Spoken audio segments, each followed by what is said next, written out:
Hi friends, దీన్ని కలబందలో ఒక రకం అనమాట. మా భాషలో కలిమీను అంటాము, తెలుగులో కుందుల కొమ్ములు అంటారు.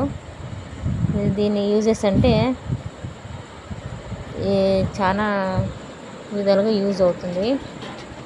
ఇది ఇట్లా ఉంటుంది. ఇది జ్ఞాత కొమ్ములు.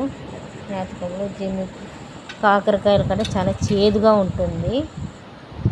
దీనివల్ల ఒళ్ళు నొప్పులు తగ్గుతాయి, మొలలు తగ్గుతాయని ఇందాకే మా ఊర్లో ఒక అన్న చెప్పారు. నాకు చాలా యూజ్ అయింది అని,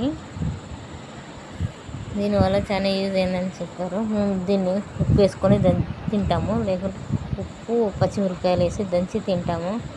చాలా టేస్ట్గా ఉంటుంది. ఇంకా వచ్చేసి దీన్ని ఉడకబెట్టుకొని తింటారు. ఉప్పు చేదు కొంచెం పోతుంది, కొంచెం బాగుంటుంది అన్నమాట. దీనివల్ల యూజెస్ ఉంటాయని అందుకనే ఎక్కువ పల్లెల్లో దీన్ని వర్షాకాలంలో ఈ సీజన్లో దొరుకుతాయి కదా, అందుకోసమని ఈ వీడియో చేశాను. మీకు నచ్చితే ఒక like, share and subscribe friends. Thank you.